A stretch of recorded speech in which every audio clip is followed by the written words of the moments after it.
Good evening. Welcome to the February 2026 presentation by the Bay Area Culinary Historians.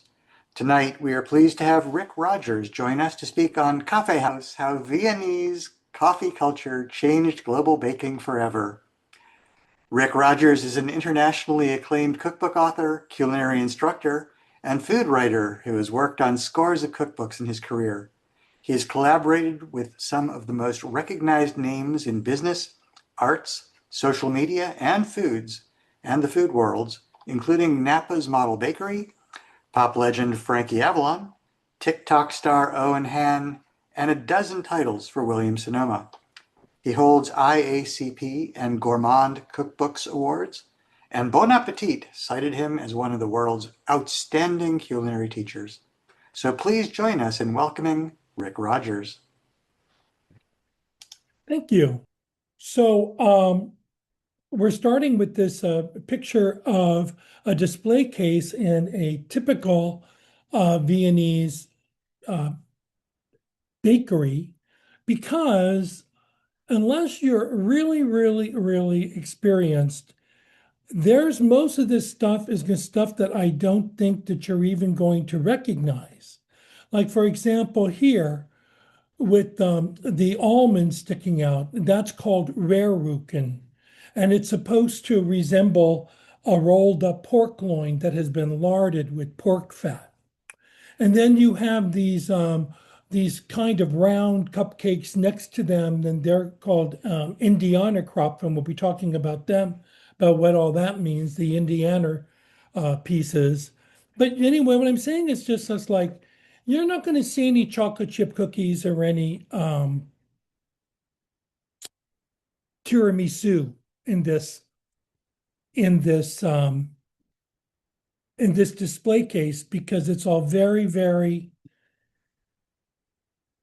Of course, now, of course, my thing. Come here. There we go. All right. So this my interest in Viennese cooking what culminated in this book, Kaffeehaus.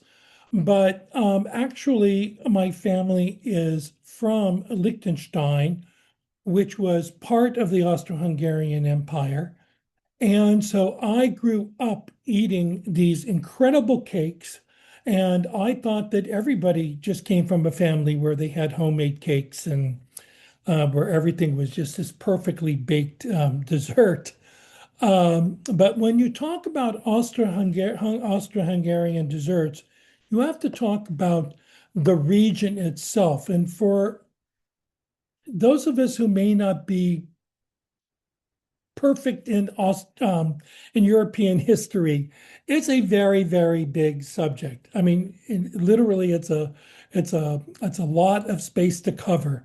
Because when we're talking about here's the capital, Vienna, but when we talk about the entire empire, we're going from the edge of Germany, Switzerland. These are now the current countries' names. Slovakia and Czech Republic and Romania and all of this down to here. Now, your key players that are not part of the empire, however, are Italy, because of the Catholic Church being in Rome, and over here, Turkey, because the Ottoman Empire, which was centered in Turkey, wanted nothing more than to own all of Europe. So they were constantly encroaching over towards Vienna. And there were two very important sieges in Vienna, one in 1529 and one in 1683. And the one in 1683 really is what we're going to be talking about, and you'll find out why in a minute. But look at this enormous, the amount of mileage that we're covering here. And so the food would generate throughout all of these different regions. Now, a lot of times, it's easy to think of Vienna as an ancient city, like ancient Rome or ancient Athens, because we may think that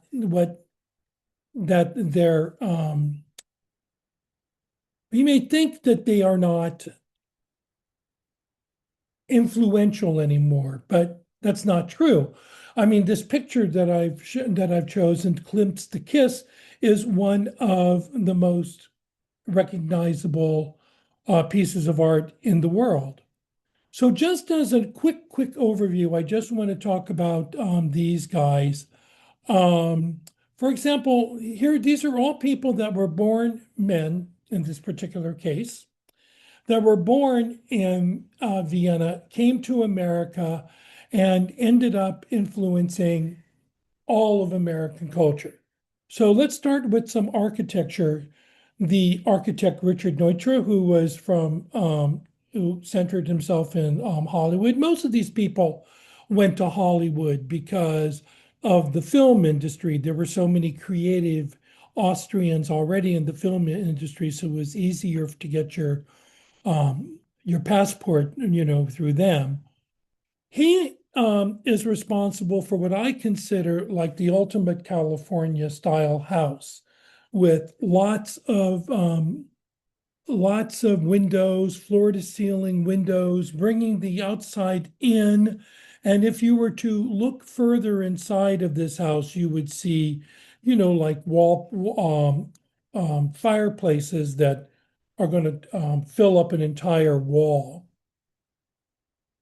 Now, shopping malls, very Californian, but very American. Victor Gruen was an architect that came to Los Angeles and then started building shopping malls in 1955. Now, what's interesting about shopping malls is that they are direct descendants from a period in Vienna in the 1920s, which was called Red Vienna, because it was the socialists really made a lot of influence on the Vienna government after the empire was dissolved. And so starting in 1920, they started building these enormous blocks of apartments, and they were self-contained. So there were communal kitchens, communal shops, communal laundry, communal gym, communal nurseries. So this is where the idea of the shopping mall came into, which is that it was a mini community within a larger community. And this is something that I really love, is the invention of infographics, because again, we take things like these little icons for granted, but when they first came out, when Otto Neurath, who was a sociologist, developed them to help explain some of the graphics that he was doing, it stuck. Hollywood, now, here's just three old golden age directors. There's no way you haven't seen a movie by one of these people, Otto Preminger, Fred Zinnemann, and Billy Wilder. And when you think about that big, lush, 100-piece orchestra sound that we are used to in classic Hollywood movies, they were the two proponents of that were both Viennese. Max Steiner, wrote Gone with the Wind, for example, the music to Gone with the Wind. His father was so prominent. His father was the original owner of the Ferris wheel, which is still a very important tourist site in Vienna. Ernst Korngold was a classical composer, and his specialty was the violin. And he came and he wrote music for such movies as the Warner Brothers, like Robin Hood. So these people, they're still in our lives. I also want to say that when I was an actor, I did a play with Ernst Korngold Jr. was the director. And I'm kicking myself that I was so young that I didn't know the right things to ask him. Now I could sit down for hours with him. Now, this is not a picture of my five great aunts in my family who were professional bakers, but it could be because my family came from Liechtenstein after World War I, and they arrived around 1920. And back then, and they came to Oakland, by the way. I was born in Pill Hill in Oakland and raised in San Lorenzo. So all my aunts lived in Oakland, and the only work, pardon me, that they could get was as cooks, because it was German cooks that were sought after in that period, not French, not Italian, but the Germans were considered to be the best bakers. Now, again, here are three desserts that I bet you're totally unfamiliar with, unless your family happens to be Austro-Hungarian. Then I bet you may have had some of these, but you are not going to find these on any bakeries and any restaurant menus in America unless they are specific Austrian or Hungarian restaurants. The first one over here on the left is called germknödel. Germknödel is a dumpling, a yeasto dumpling, and inside of there is stone fruit, either plum or apricot, and it's dusted with sugar and breadcrumbs. In the center is one of the most beloved Viennese desserts, Austrian, called Kaiserschmarrn. And Kaiserschmarrn means the emperor's nothing. Schmarrn means, something frivolous. And what this is a pancake, a skillet pancake, with lots of powdered sugar on top. And over here in the corner is stewed plums, is what you always serve with it. Now here, which kind of looks kind of like eels, if you ask me, is what is called mohnknödel, and mohn is poppy seed, and what this is potato dough that is hand rolled into these. In Italian they would be peachy, kind of thick macaroni. You boil it and then you toss the poppy seeds with butter and sugar. Now, the thing that these all have in common is that they weigh a ton, right? They are going to fill you up, but they have to fill you up because the Viennese will eat dessert as a meal. And this comes from the Catholic Church because the Austro-Hungarian Empire just wasn't the realm of the Habsburgs. It was the Holy Roman Empire. And if we were to go back to that map, which I'm not going to, but if we were to go back to that map, you would see that the reason why the Pope wanted to be friends with the Habsburgs is because all of those countries now could stop the Turks from wending their way across land to get to the north of Italy and then down. So the Austro-Hungarian Empire is very Catholic, and so that means meatless Fridays during Lent. So all of these things, what they have in common is that they're very easy to make from ingredients that you are going to have on your farm, because of course back then it was an agrarian community. So eggs, butter, cheese, poppy seeds from the field, plums from the forest, nuts from the forest. These are all things that you could either grow yourself or you could forage.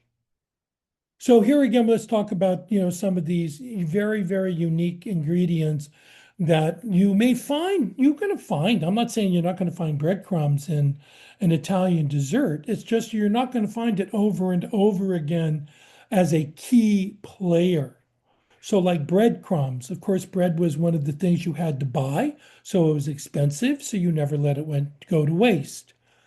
Then we have the stone fruit, plums, apricots, peaches, cherries. It was a dairy community, so lots of cheese and butter and milk. Here's our poppy seeds, and here's our nuts. In this part of the world, it would mainly be walnuts or apricots. So my guy is there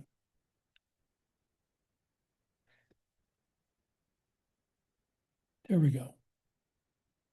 So in America, we have a tendency to think of desserts from the French or Italian canon.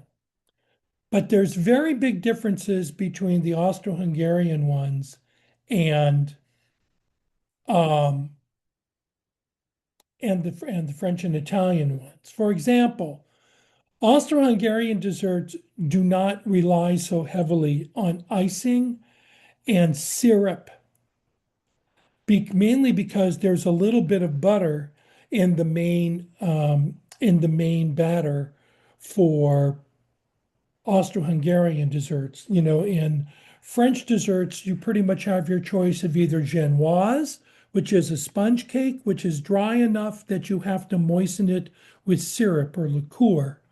And then you have biscuit, which has a little bit of butter in it to add the fat to help moisten the cake.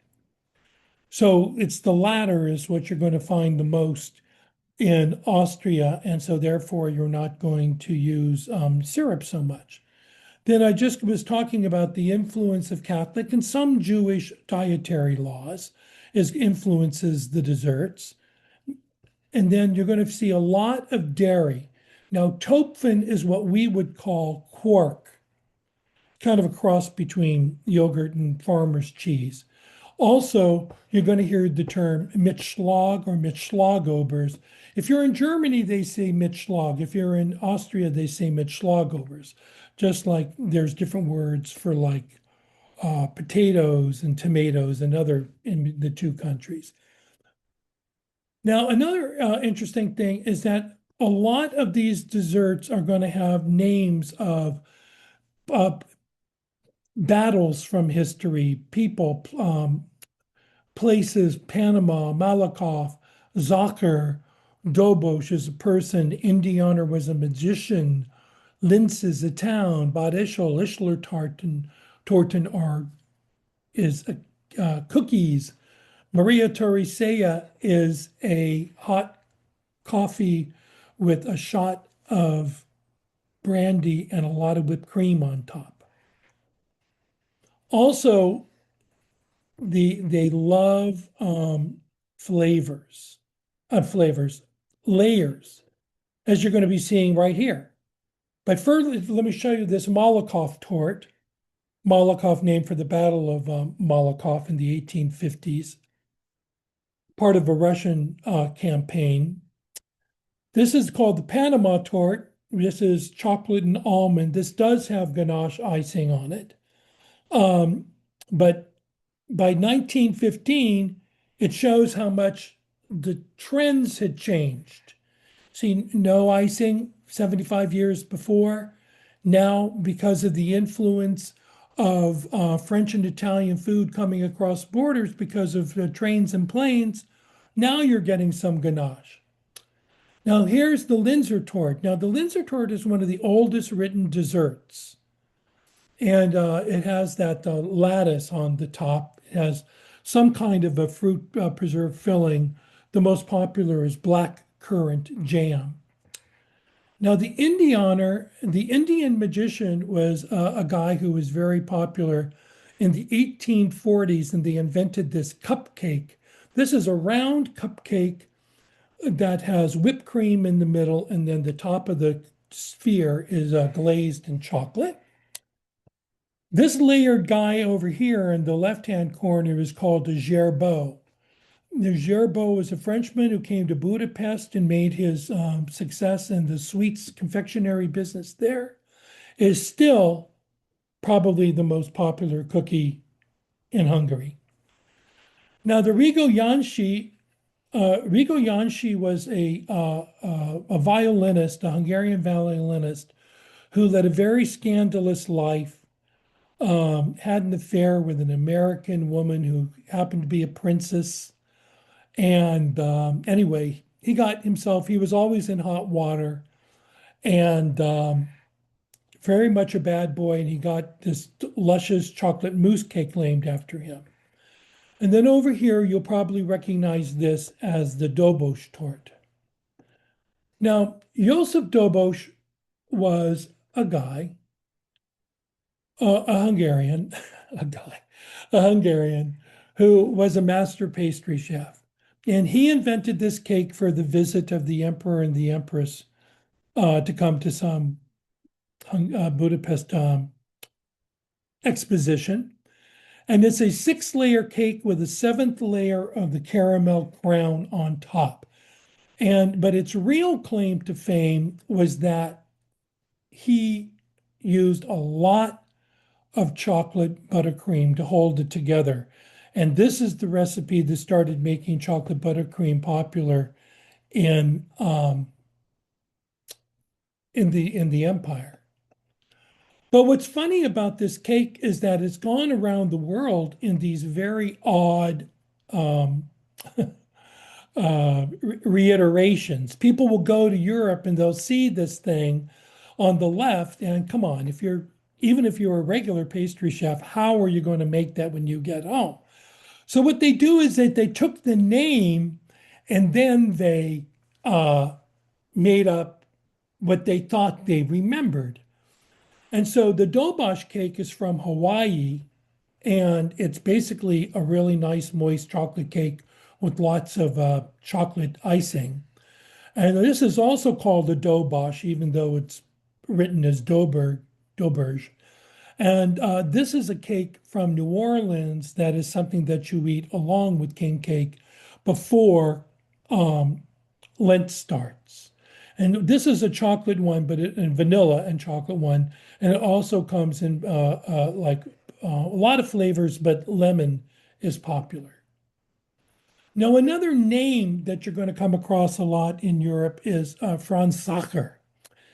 And my friends in Vienna, they're always chasing me around trying to get me to pronounce Sacher as opposed to soccer. Come on, we would just say soccer tort. And they go, what are you playing ball? You kicking the ball around? It's Sacher. So, all right. So this fine looking gentleman was the inventor of the Sacher tort that really has played a big role in Viennese history. This is what the Hotel Sacher looks like today. And, most people will tell you that it's one of the best hotels in the world.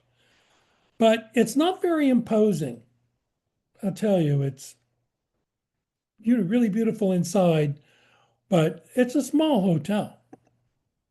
Now, the thing about Vienna, about how desserts really took off with the middle and upper classes, because remember, up until this point, desserts were kind of something that you made like a cheesecake with the cheese from the cow, and then that's what you had for dinner.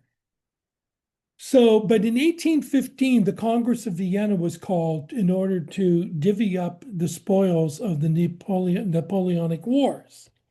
And it was a very, very big deal, as you can imagine. And there were 3 players whose influence really lasted for 150 years up until today, because the whole idea of the Congress of Vienna was you wanted to entertain the other players at home. People knew that the war, the Congress, as it were, was going to be settled with people's stomachs, and who was the best host, and who gave the best party, and who had the prettiest girlfriends, and who had the best music at their parties. So Metternich was the Austrian player, and he was pretty much, make it simple. He was pretty much a dirty dog and was always working everybody against each other. Talleyrand was the French, shall we say, ambassador to the Congress. And his chef was a name that food historians would all know, who is Carême.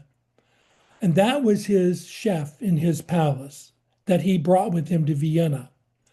And every time there would be some kind of, secret message coming from Paris about how to handle the Congress, he would write back and say, I don't need you to tell me what to do politically. I need you to send me more caviar and more pots and more pans. Again, because he knew that's how the war was, or the Congress was going to be won.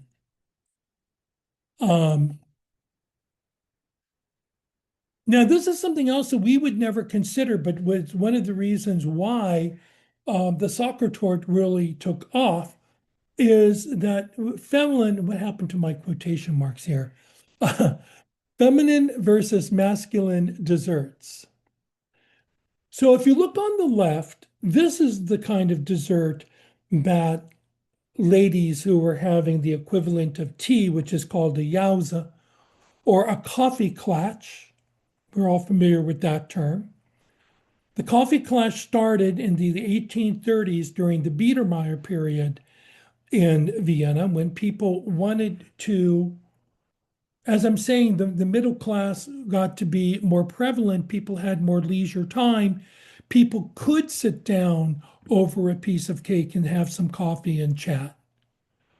But you had to be careful because there were also a lot of secret police that were listening to what were people say. That would be Metternich's secret police and arresting people. But when Franz Soccer, however you want to pronounce it, when he was asked to design a cake for Prince Metternich about 15 years after the close of the Congress. He was a young man, but he wasn't a kid. He wanted to make what, for lack of a better phrase, a very butch cake. Heavy, dark, not with a lot of cream, not with a lot of frou-frou. However, you have to serve the cream with soccer tort. Now, again, in Vienna, it's called mit Schlagobers, not with Schlag. And it is, and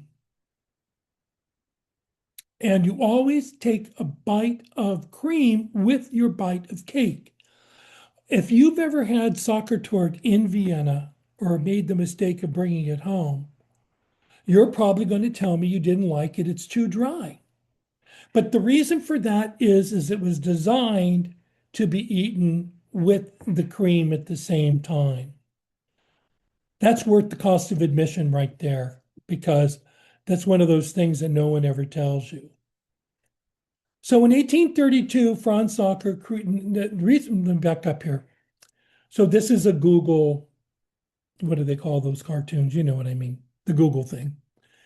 And for Franz Soccer. And I did this timeline to show you what happened in 130 years, the kinds of stuff that can happen in Vienna over a cake recipe.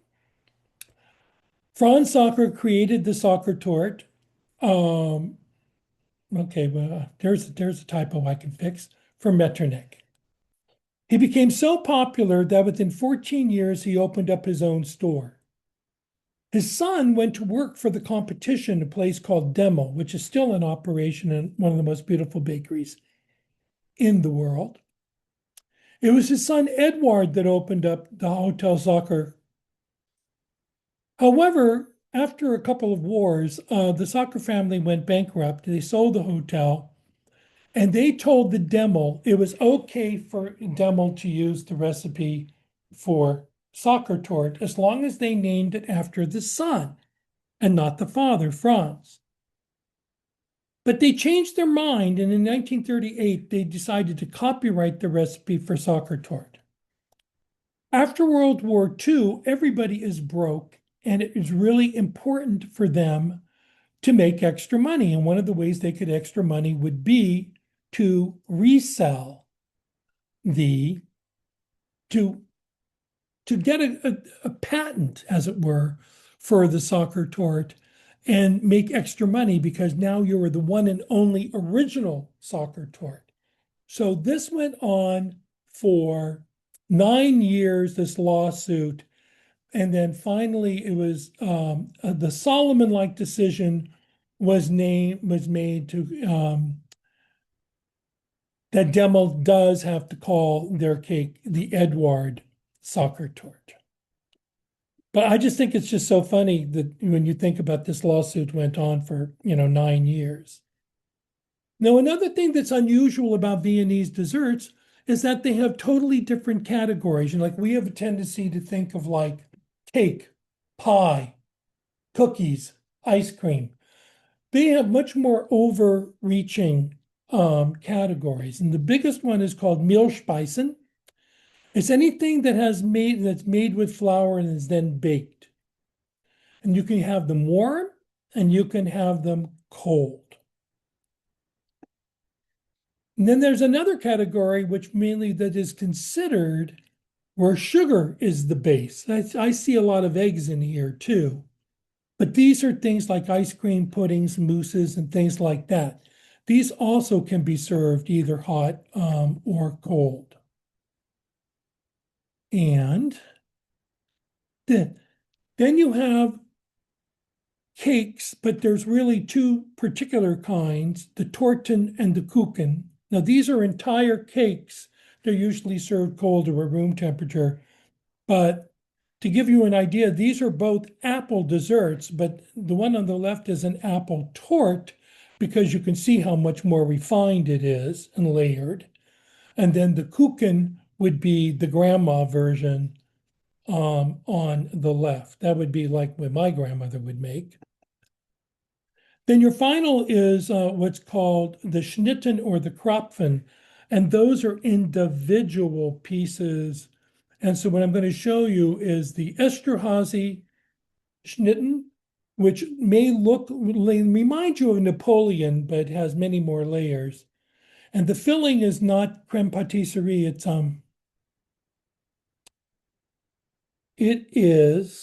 not pastry cream, it is a vanilla and kirsch buttercream with dacquoise layers, not puff pastry. It is rich as sin and wonderful. And this is really my favorite dessert because you cannot get this in America, and it's called Punschkropfen. And what you can see that it's got it's got layers of cake, like you'll make a thick cake and you'll slice it crosswise into thirds. You save the top and the bottom thin slices. Then you crumble up the mass of the cake and you moisten it with lots of rum and things like candied fruit and orange marmalade. And you get this really sticky, gooey, wet layer in between.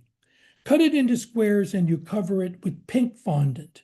The reason why it's pink is because the most popular rum in Vienna is called Stroh's, and it's got a pink color to it.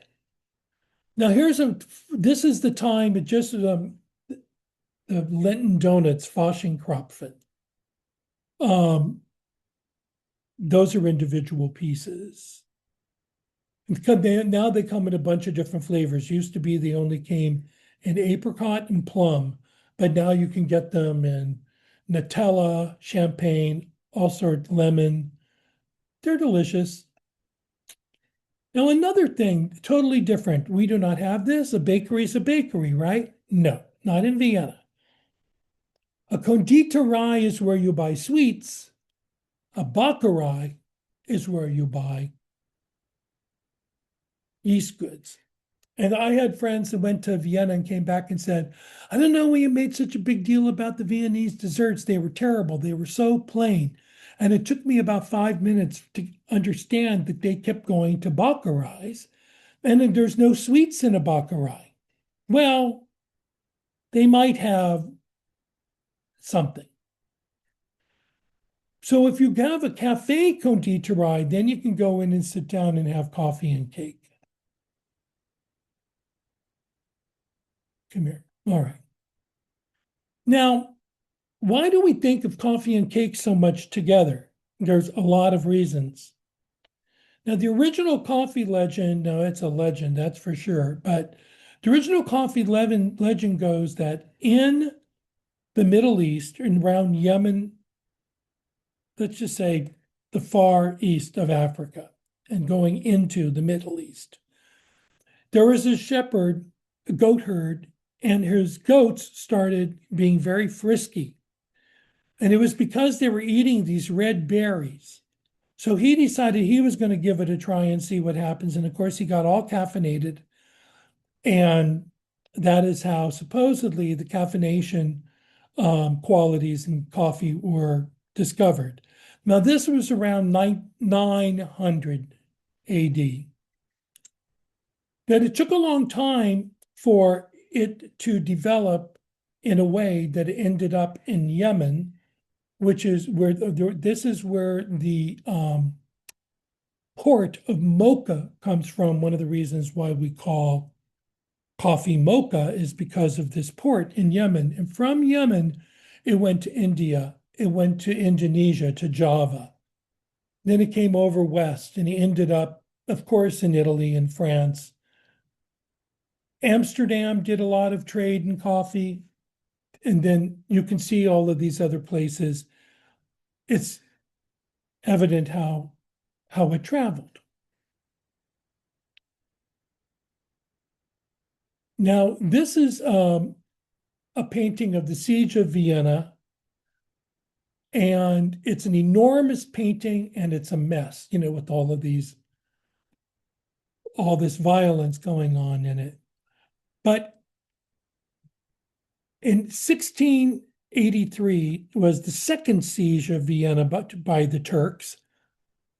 And this is a very important date in the coffee legend, because they realized that they were going to lose this battle and therefore the war. So they ran back to Turkey, but left so much of their I'm looking for a word, like they left everything behind. They left their tents behind. They left their helmets behind. They left their weapons behind. But most importantly, according to legend, they left bags of coffee behind.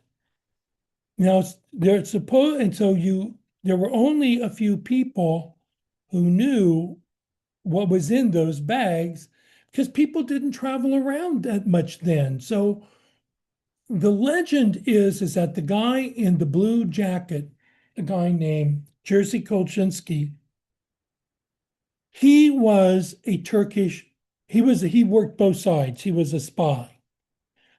And he knew what was in the bags.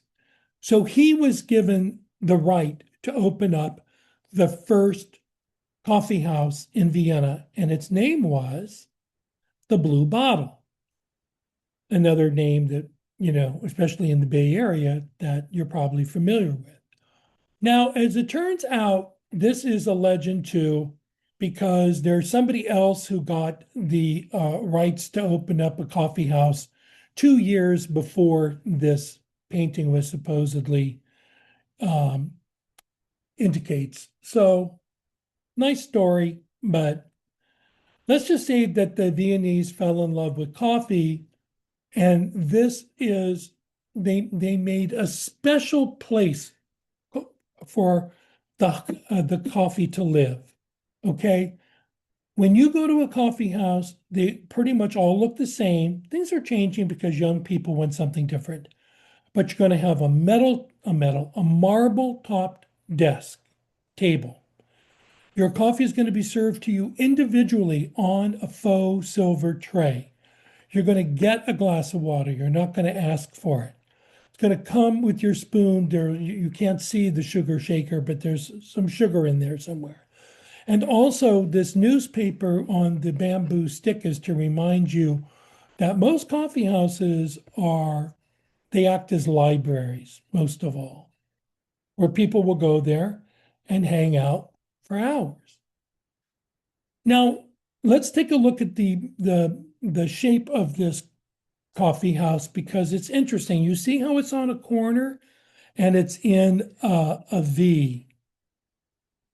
You need that V because you need the sun to come in to light the rooms. And there normally would have been two rooms. One would have been the one on the left, on that part of the L, is for billiards. Back in the day, there would have been more than just one billiard room table.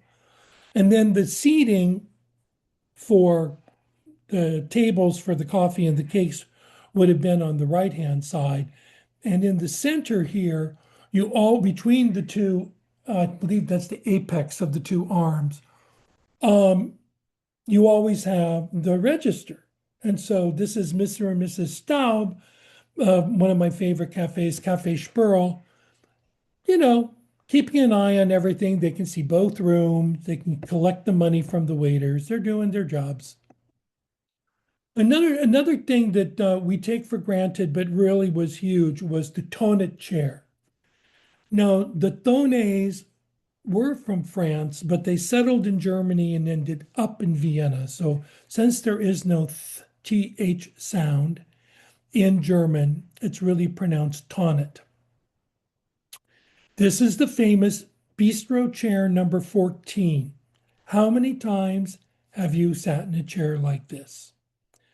But the important thing to remember here, as far as the cafes go, is that how light they were and how they could be stacked. And the Tonets invented how they could take beech wood and make it wet, and then it would be soft enough to put into a mold, dry, glaze. They were very easy to put together. So, and for those of you that own restaurants, or have ever been in the food business, you know what a hassle it is to pick up chairs, turn them upside down, and to sweep and to mop. So if all of a sudden you have light chairs that you can stack, what a game changer that is.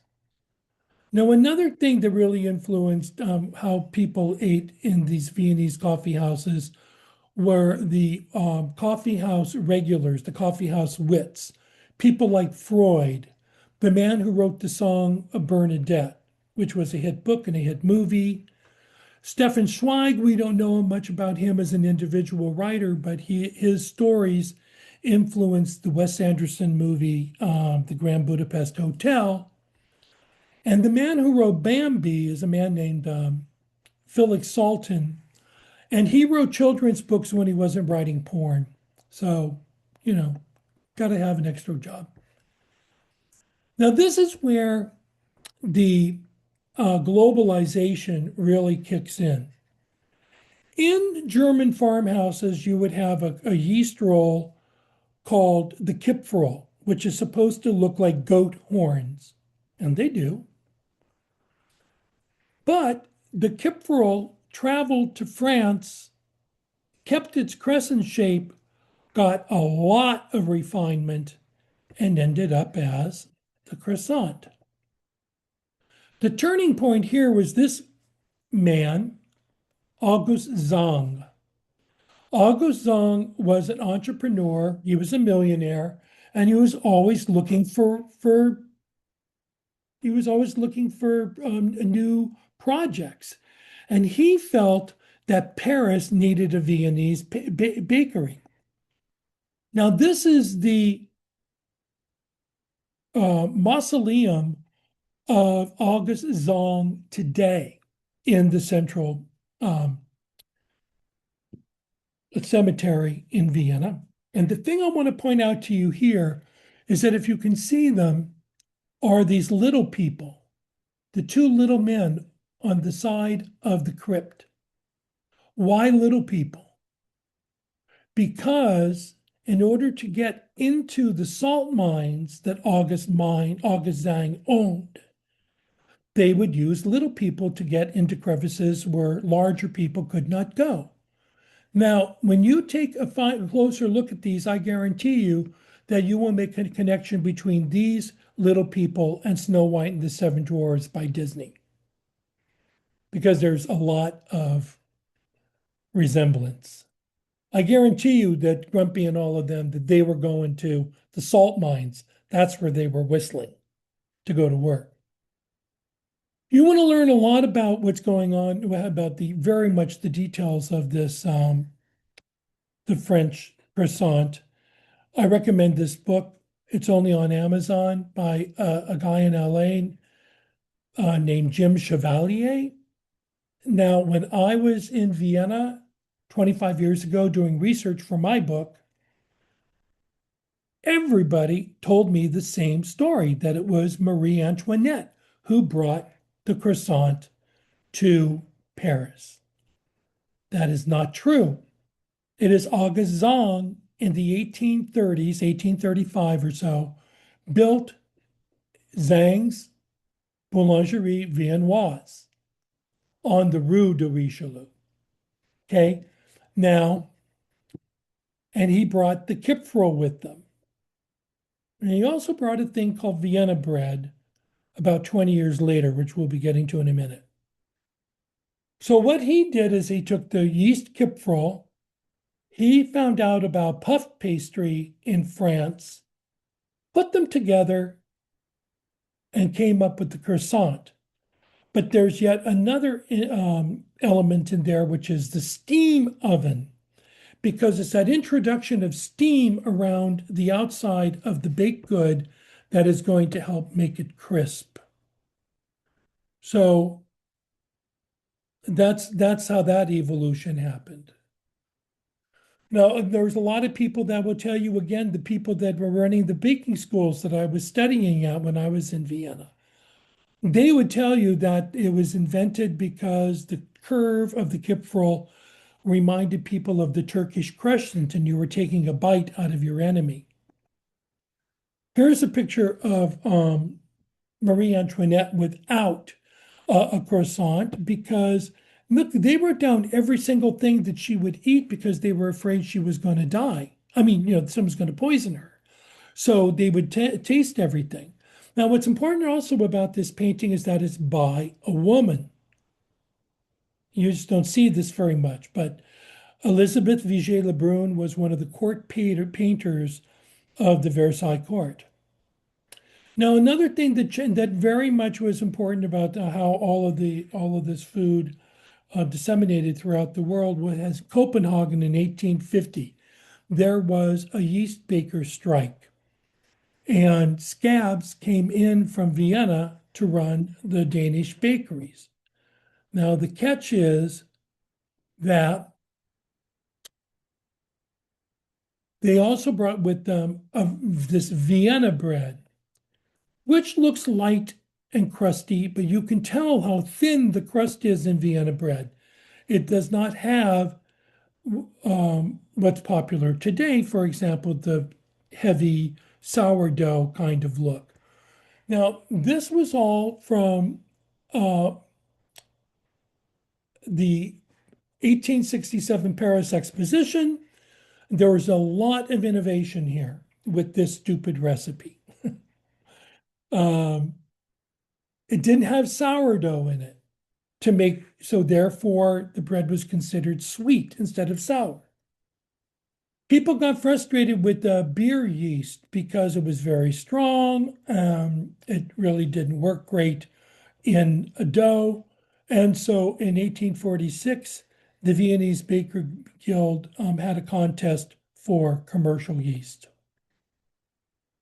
Now, there was the invention of the steam oven, and that made a huge difference because before, if you wanted steam in your oven, you would put wet hay down in the bottom of the oven. And it was the only place where you could grow really good wheat was Hungary, and they still do grow excellent wheat there. So the Hungarian engineers invented a mill that allowed for high gluten white flour as opposed to high gluten brown flour, where the germ and the bran had remained in it. These all were pretty big innovations. Well, you can see they weren't pretty big. I'm being facetious. They were huge. Also huge, commercial yeast. It was a Hungarian man who came to Cincinnati, Ohio, with his family recipe for commercial yeast. And that's why we can bake in our homes today instead of having to go to the bakery to buy our bread. Now, I just wanted to show you some pictures of what's happening in Vienna today as far as the about what the younger bakers are making, because there is now some crossover, but not a lot. So here's a bakery that I like, which is called the Chow. And you can see that they have the different shapes of croissants that are popular now. Like they have round ones here, pistachio flavored croissants, which are, just taking over the world like the original pistachio did. Dubai is another flavor, which isn't really a croissant, a big flavor, but it is. Again, it is now. This is a popular bakery, which is actually a combination of both French and Austrian, but is considered a French bakery. And this is a bakery called Kashtam and Karstan, excuse me, and you can see that this has the influence of the molded pastries that you see in Paris, like from Cedric Grolet and bakers like that. And another thing that is definitely made inroads is the Viennese Einspanner. Now, in German, an Einspanner is a one-horse carriage. So the guys that drove the carriages, they needed something hot. So you get a nice tall glass. It has to be a tall glass with a handle. You give yourself lots of coffee. And then you cap it off with lots of thick whipped cream, and then that insulates your coffee and keeps it warm. But now we have the matcha Einspanner, which is as popular in Vienna as it is here. I mean, somebody's opening up a matcha tea shop now. They have big posters of the green Einspanner in the window. So just to go over this to recap, not just the differences between Austro-Hungarian desserts and Franco-Italian, but just there's some truths and some misconceptions. It was not Marie Antoinette who brought the croissant. It was this guy who also invented, was the owner of a newspaper called Die Presse. And Die Presse is still in business in Vienna. He opened up this bakery in Vienna. Now, by the way, in Vienna, anytime you get what we call a laminated dessert, like croissants are laminated with dough, butter, dough, butter, dough, butter, it's called a viennoiserie, a Viennese pastry. We call them Danish pastries because it was the Danes who brought the Viennese recipes with them to the Midwest when they settled in Chicago and Detroit and those kinds of places. So this is to remind you of the Copenhagen baker in 1850, and then here's the croissant.